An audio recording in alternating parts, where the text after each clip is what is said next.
CPIM নেতার বাড়িতে শ্রাদ্ধের জিনিসপত্র পৌঁছে গেল। হ্যাঁ, ঠিকই শুনছেন, পাঁচলার এই ঘটনা। সিপিআইএম নেতার বাড়িতে পৌঁছে গেছে শ্রাদ্ধের জিনিস, বাড়ির বাইরে রাখা। দেখুন সেই ছবি, কিন্তু কারা পাঠালো, কি অভিযোগ উঠে আসছে, আরো বিস্তারিত এই বিষয়ে জানাতে পারবে দেবাশিস রয়েছে আমার সঙ্গে। দেবাশিস, কাদের বিরুদ্ধে অভিযোগ করছে এই পরিবার?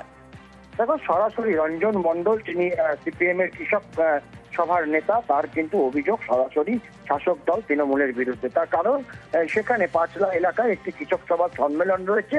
সেই সম্মেলন নিয়ে এই নেতা রঞ্জন মণ্ডল, সিপিএম নেতা, তিনি দীর্ঘ 15 দিন ধরে বাড়ি বাড়িতে পৌঁছচ্ছেন সাহায্যের জন্য এবং সেই সম্মেলনে যোগ দেওয়ার জন্য।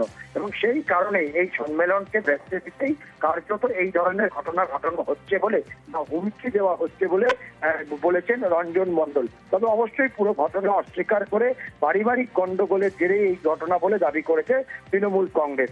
আজ গতকাল পরের থেকে গতকাল রাত্রিবেলা অভিযোগ, গতকাল রাত্রিবেলা গভীর রাতে এই রঞ্জন মণ্ডলের বাড়ির সামনে বেনে গাছ এবং বেশ কিছু খাদ্য সামগ্রী রেখে তার নাম দিয়ে সেখানে রেখে দিয়ে আসা হয়। আজকে সকালে অভিযোগ এবং অভিযোগ অস্বীকার। আমি 15 দিন আগে থাকে আমি প্রতিটি বাড়িতে গিয়ে ডোর টু ডোর গিয়ে চাঁদা তুলেছি এবং প্রত্যেকটা বাড়িতে গিয়ে বলেছি মা বোনদের কাছ থেকে যে আমাকে কি সাহায্য করবে। পার্টি সম্মেলন আছে, সেই পার্টি সম্মেলন করতে গিয়ে আজকে কাল রাত্রি 9:30টার সময় বাড়িতে এসে ঢুকি, বাড়িতে এসে শুয়ে পড়ি।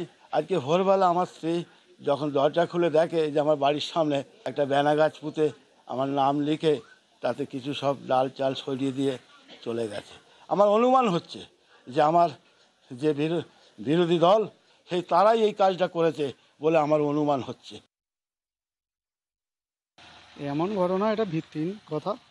কারণ উনি যেখানটা করে বসবাস করেন ওই দিককার বুথটা, ওখানে বিজেপি এখন ক্ষমতায় আছেন এবং ওখানে সিপিএম বিজেপিরই লড়াই হয়। ঠিক আছে, ওইখানে আস্তে আস্তে আমরা তৃণমূলের সংগঠন তৈরি করছি। উনি যে কথাটা বলেছেন সম্পূর্ণ মিথ্যা কথা।